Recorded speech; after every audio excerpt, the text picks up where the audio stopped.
I just did this simple swap from Matic to Avalanche C, so that I could. I'm simply showing that I don't have any affinity to any sort of currency.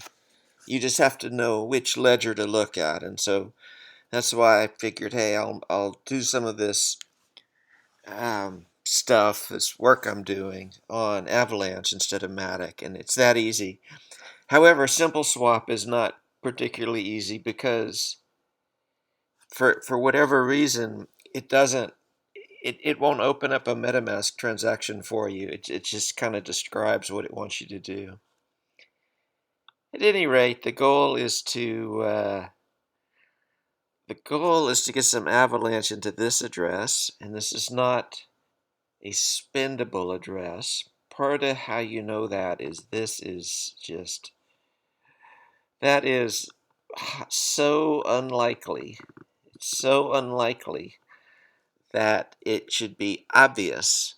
And I know it's not obvious, but it should be obvious that when you see something like this doesn't appear random. That's noise, coming through what you could imagine this to be static, right? Um, and then here at the end uh, is so this is hexadecimal and this is decimal, which just it's all kind of stuck together, and these mean different things, right? This is a checksum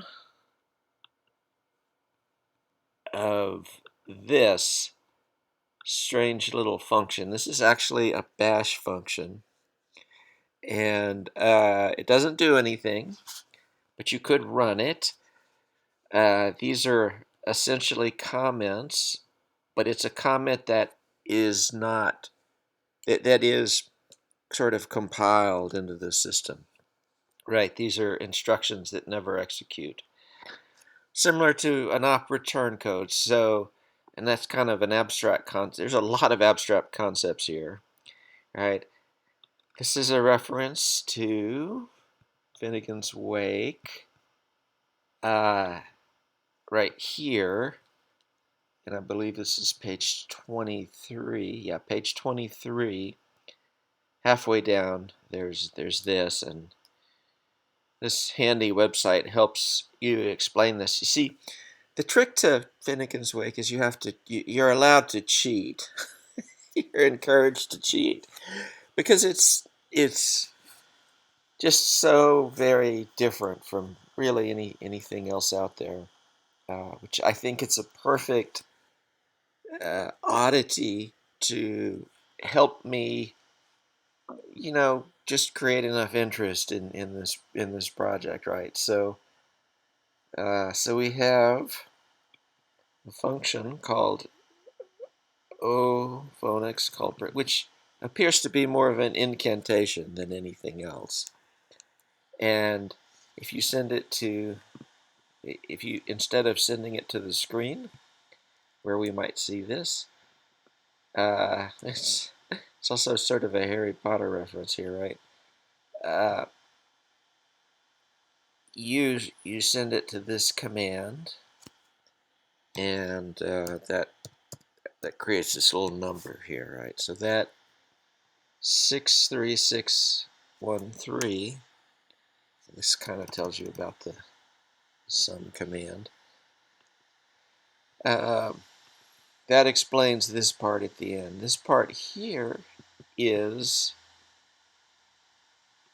one of these random hex fields, and I print these off and cut them up.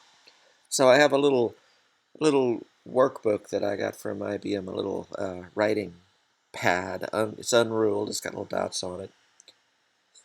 And so I cut this all up and I pasted one of these into the book.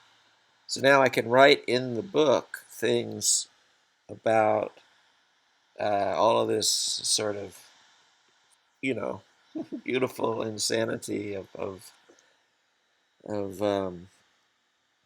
trying to make a connection between this ledger and real life, right? That's all I'm demonstrating here, but I'm doing it in this very sort of different way. And so this address connects this and this.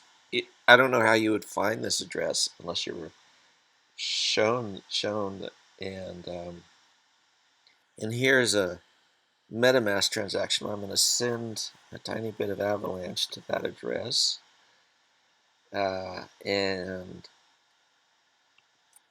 there we go. So that should be off. And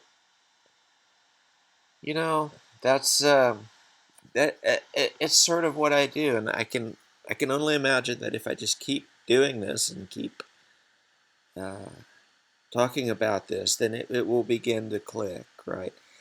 And then, of course, the other thing I do is this number, well, I'm not even going to talk about that because I'm probably running about time. All right, thanks.